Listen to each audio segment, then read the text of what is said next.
स्वभावचिन्मयानन्दं कृपापूर्णं जगत्पतिं हरिषड्वर्गजेतारं नित्यानन्दगुरुं भजे।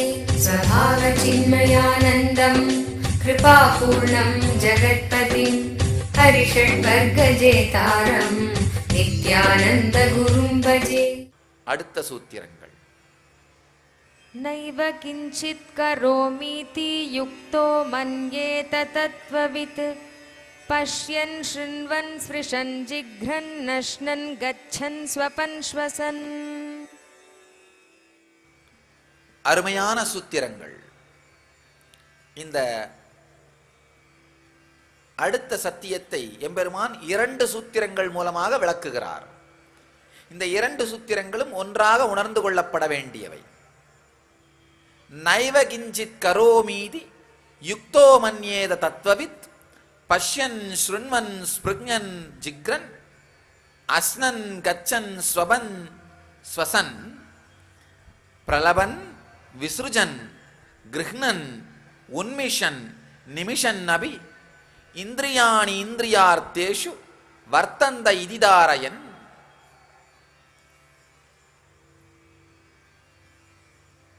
எம்பெருமான் இந்த சூத்திரங்கள் மூலமாக ஞான முரசை அறைகின்றார், ஞான முரசிடுகின்றார். உலகத்திற்கே வாழ வேண்டிய சத்தியத்தை உரைக்கின்றார்.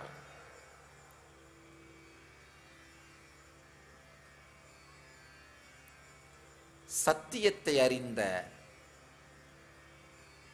நித்யானந்த நிலையடைந்த ஞானி பார்த்தாலும் கேட்டாலும் தொட்டாலும் முகர்ந்தாலும் உணவு உண்டாலும் நடந்து சென்றாலும் உறங்கினாலும் மூச்சு விட்டாலும் பேசினாலும் கழித்தாலும் பற்றினாலும் கண்களை திறந்தாலும் மூடினாலும் கூட எல்லா புலன்களும் தத்தம் புலன்களுக்குரிய பொருள்களில் செயல்படுகின்றன என்பதை உணர்ந்து சந்தேகம் இல்லாமல் தான் எதையும் செய்வதில்லை என்கின்ற தெளிவிலேயே இருக்கின்றான்.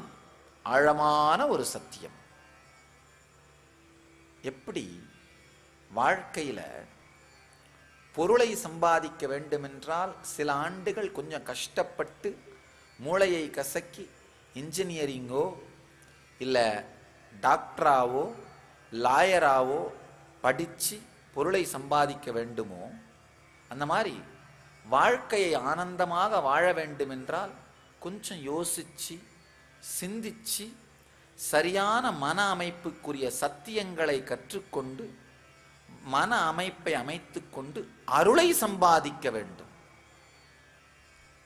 துரதிர்ஷ்டவசமா பொருளுக்கு கொடுத்த முக்கியத்துவத்தை நம் சமூகம் அருளுக்கு கொடுக்காமல் விட்டது.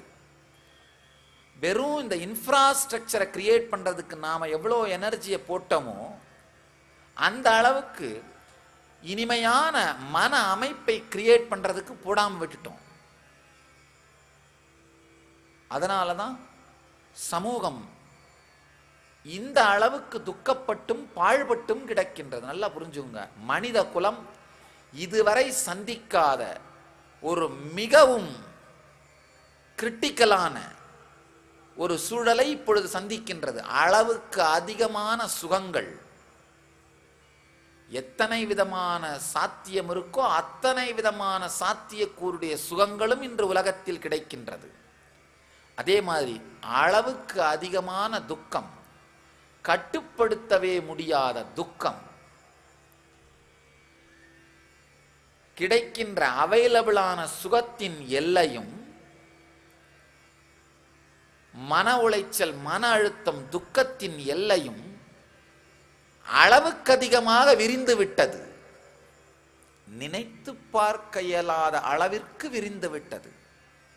அதனால் மனித குலம் ஒரு மிக கொடுமையான, மிகவும் மோசமான ஒரு சூழலிலே சிக்கி இருக்கின்றது. ரொம்ப கிரிட்டிக்கலான ஒரு பொசிஷன்ல ஹோல் ஹியூமனிட்டி நின்றுட்டு இருக்கு.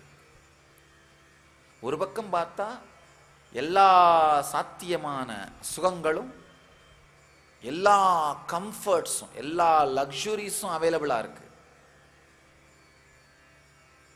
இன்னொரு பக்கம் பார்த்தா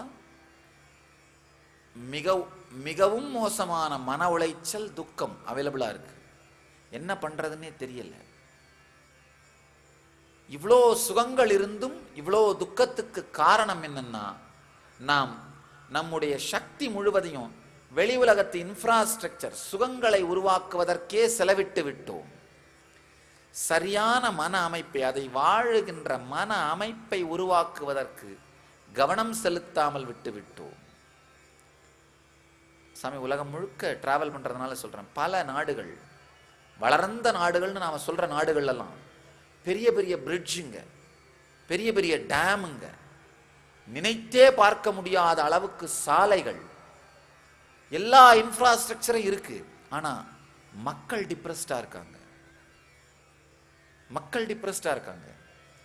பல வளர்ந்த நாடுகள்ல 2% 3/2 66% மக்கள் ஏதாவது ஒரு மனநோய்க்கான மாத்திரைகளை உண்டு மட்டும்தான் தன்னுடைய நாளை கழிக்க வேண்டியிருக்கு. அளவுக்கு அதிகமான மன அழுத்தம், மன உளைச்சல், ஒரு பக்கம் அளவிட முடியாத சுகங்கள், இன்னொரு பக்கம் அளவுக்கு அதிகமான மன அழுத்தம். காரணம் என்ன? காரணம் என்னன்னா, துரதிர்ஷ்டவசமாக நாம் மனித மன அமைப்பையும் அதை அமைத்துக் கொள்ள வேண்டிய கல்வி முறையையும் இழந்து விட்டது. எப்படி வாழ்க்கையில பணம் சம்பாதிக்கிறதுக்காக படிச்சு வேலை செஞ்சு செயல்படுறோமோ, இதெல்லாம் செஞ்சு கட்டில வாங்கிடுறோம். ஆனா அதுல தூங்குறது கத்துக்கிறது இல்லை. கட்டில் மட்டும் தூக்கத்தை கொடுக்காது, அமைதியும் வேணும் அதை உறங்குறதுக்கு. அந்த மன அமைப்பை உருவாக்குவதற்கு மறந்து விட்டோம்.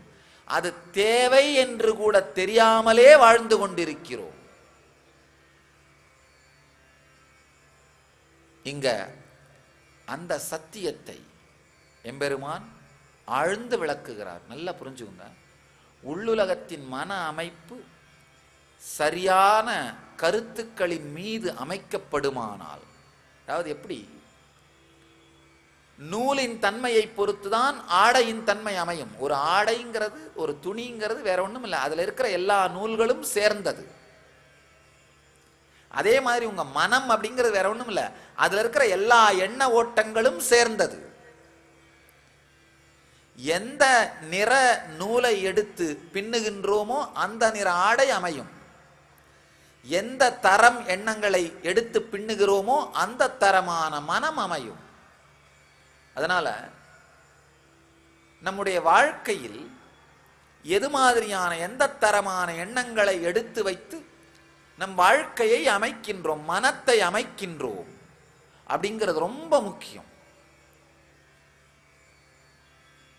இந்த ஞான சத்தியங்கள், வாழ்க்கையை பற்றிய முழுமையான தெளிவான ஞான சத்தியங்களை சார்ந்து இந்த கருத்துக்களாலே உங்கள் மன அமைப்பை உருவாக்குவீர்களானால் உங்கள் வாழ்க்கை மிக உயர்ந்த தன்மையோடு இருக்கும்.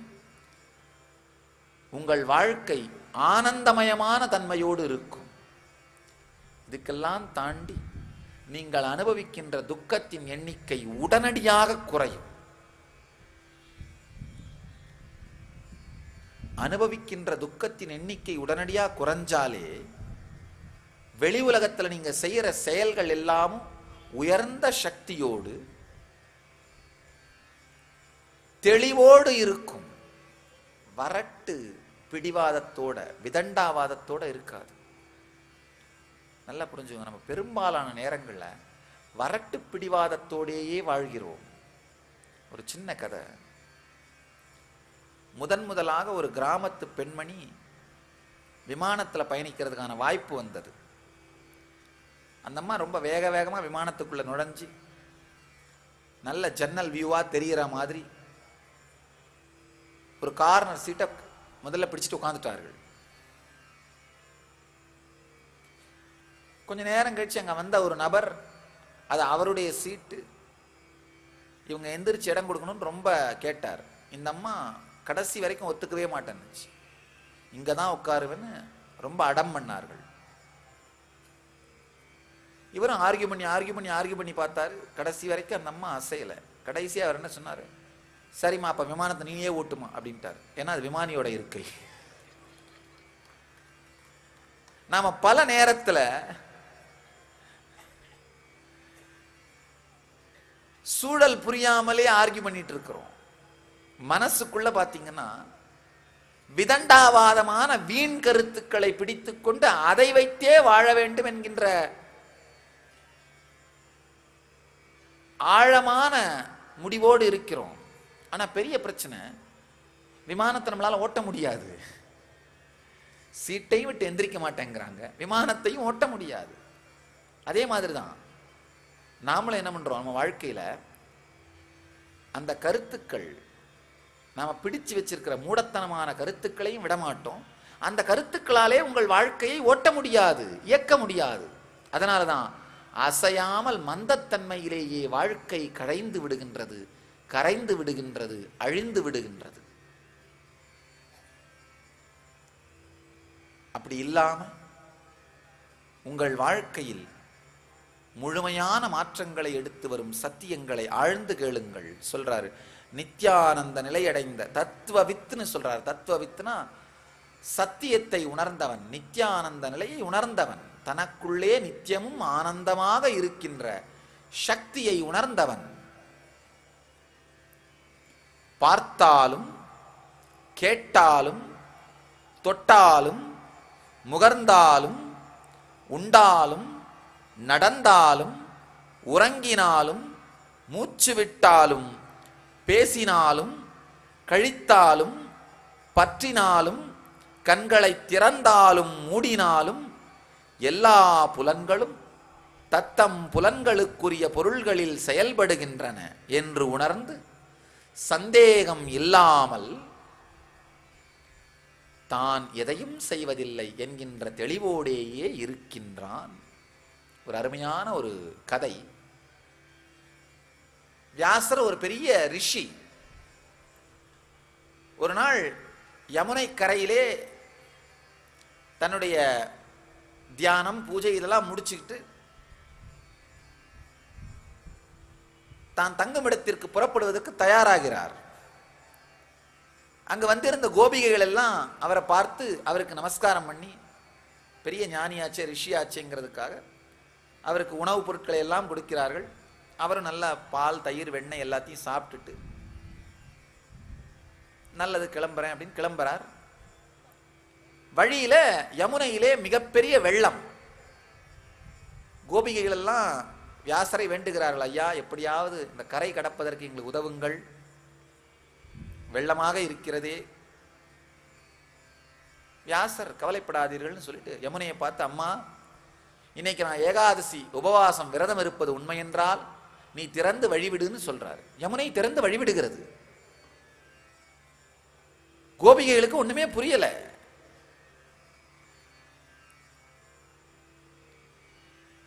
ஆற்றை கடந்து விடுகிறார்கள். கடந்த பிறகு கேட்கிறார்கள், என்ன சாமி நாங்க தான் கொடுத்தோம், நீங்க தான் சாப்பிட்டீங்க, இப்பதான் சாப்பிட்டீங்க, சாப்பிட்டது கூட உள்ள போயிருக்காது முழுசா. நான் விரதம் இருக்கிறது உண்மைன்னா யமுனையே திறந்து வழிவிடுன்னு சொல்றீங்க, யமுனையும் திறந்து வழிவிடுது எப்படி?